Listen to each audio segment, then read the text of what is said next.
started from center and the paper is dry.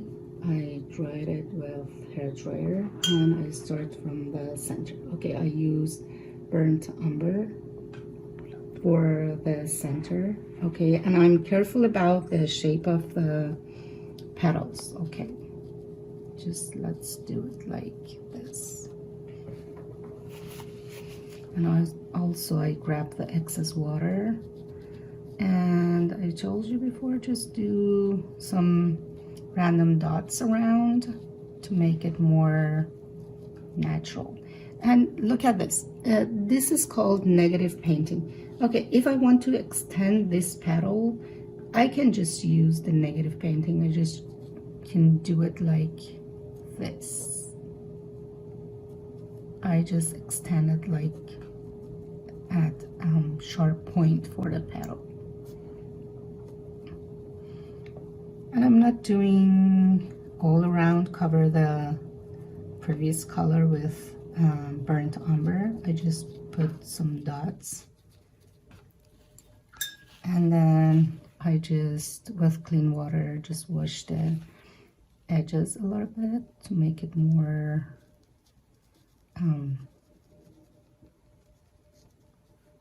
natural. Okay, now I'm using sepia, which is darker color. Actually I can mix it with rose violet because I want to add a color of background to the flower. Okay, I just do some dots around, and look at this. Actually, I can make this one a petal which fold into the stamen.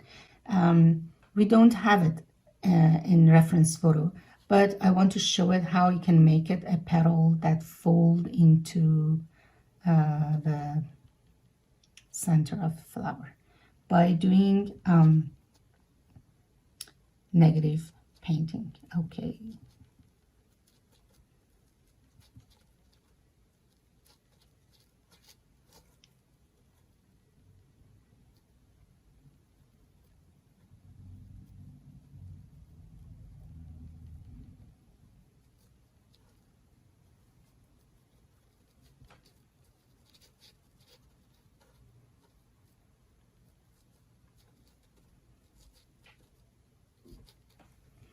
Okay, again, maybe Payne's gray. It's darker, so I'm gonna do Payne's gray in the center for make it a little darker. Just few dots, it's enough. Okay, let's do, I'm gonna change my brush with this one, dagger one. So I use burnt umber plus burnt sienna plus burnt umber, but more burnt sienna. Okay, with a lot of water, more water, because it's dry, so I have to work wet and dry. I just do some dots around again with the tip of my brush, and blot that brush and grab them towards the petal outside the flower like this. But you can see I make them like curved lines like this.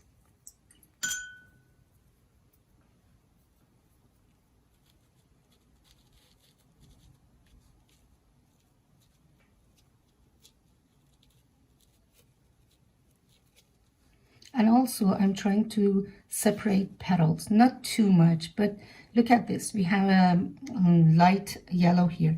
Okay, I'm just go this way to make it more light by doing this. And then this is called negative painting. But you have to fade this dark area, fade it out.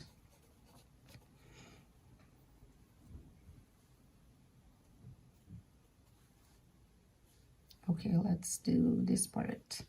For example, I imagine that this petal comes over to this one, so I just put the dark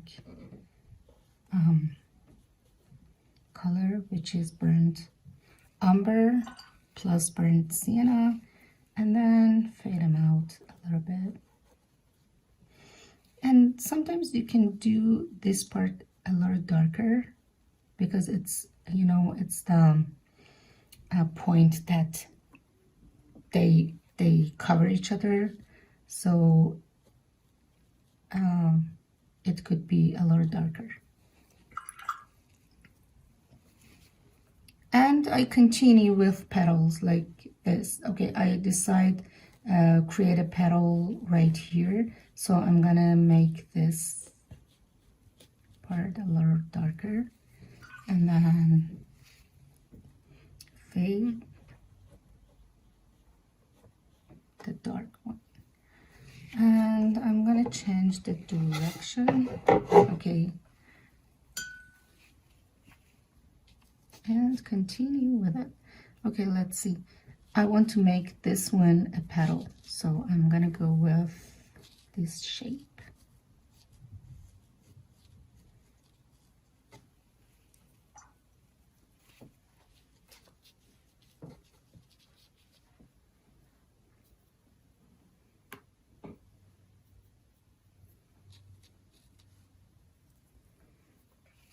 Okay, let's do the rest like this. And I don't do the same strokes all over the painting, just change them a little bit and wash it out. Okay, now let me tell you something about this. Okay, you can do it by a little Indian yellow, but this time wet and dry, and then go for the petals like this. Okay, I just make a negative petals like this, and then fade this color out, so it's kind of a background color here, and it's also very light. Okay,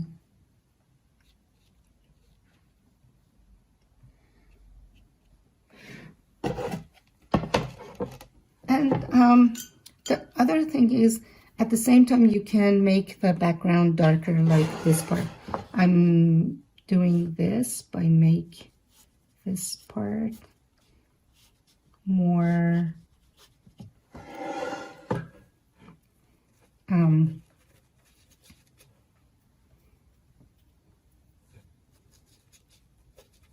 and add some more lines and dots.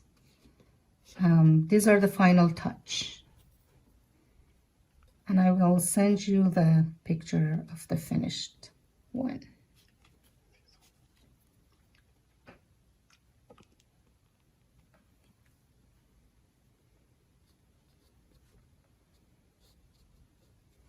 You can go around and make some dark touches. It's okay, like this. I decide to do this maybe, or some touches here and there. Okay.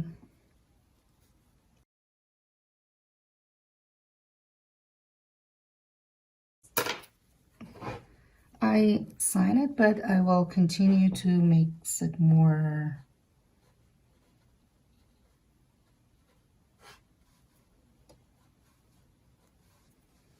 later.